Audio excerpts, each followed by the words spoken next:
It's 4 a.m. And the big test is in 8 hours, followed by a piano recital. You've been studying and playing for days, but you still don't feel ready for either.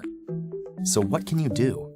Well, you can drink another cup of coffee and spend the next few hours cramming and practicing. But believe it or not, you might be better off closing the books, putting away the music, and going to sleep.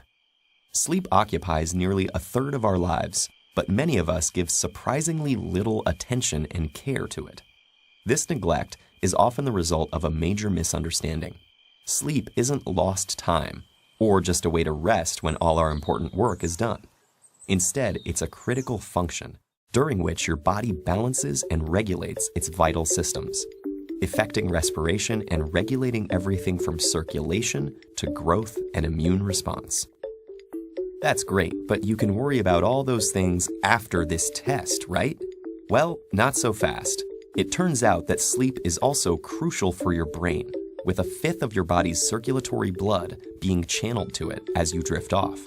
And what goes on in your brain while you sleep is an intensely active period of restructuring that's crucial for how our memory works.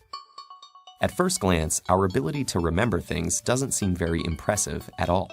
19th century psychologist Hermann Ebbinghaus demonstrated that we normally forget 40% of new material within the first 20 minutes, a phenomenon known as the forgetting curve.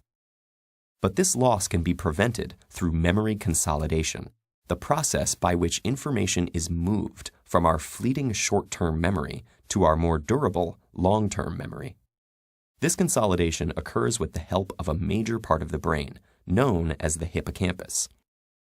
Its role in long-term memory formation was demonstrated in the 1950s by Brenda Milner in her research with a patient known as HM. After having his hippocampus removed, HM's ability to form new short-term memories was damaged, but he was able to learn physical tasks through repetition. Due to the removal of his hippocampus, HM's ability to form long-term memories was also damaged. What this case revealed, among other things, was that the hippocampus was specifically involved in the consolidation of long-term declarative memory, such as the facts and concepts you need to remember for that test, rather than procedural memory, such as the finger movements you need to master for that recital. Milner's findings, along with work by Eric Kandel in the 90s, have given us our current model of how this consolidation process works. Sensory data is initially transcribed and temporarily recorded in the neurons as short-term memory. From there, it travels to the hippocampus, which strengthens and enhances the neurons in that cortical area.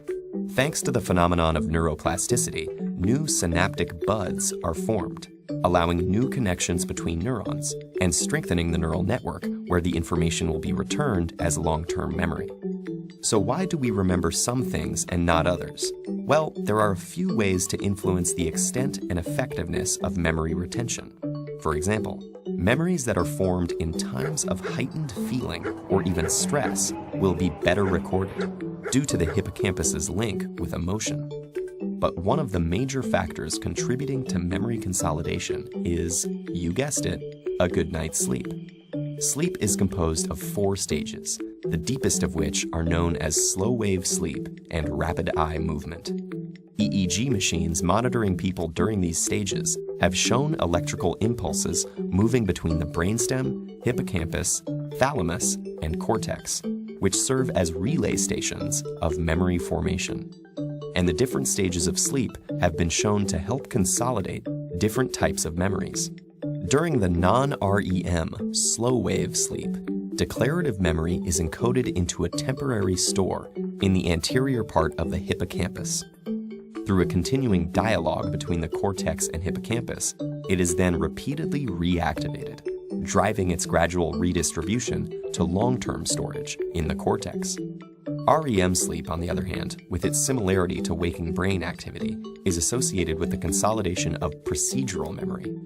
So based on the studies, going to sleep 3 hours after memorizing your formulas and 1 hour after practicing your scales would be the most ideal. So hopefully you can see now that skimping on sleep not only harms your long-term health, but actually makes it less likely that you'll retain all that knowledge and practice from the previous night. All of which just goes to affirm the wisdom of the phrase, sleep on it. When you think about all the internal restructuring and forming of new connections that occurs while you slumber, you could even say that proper sleep will have you waking up every morning with a new and improved brain, ready to face the challenges ahead.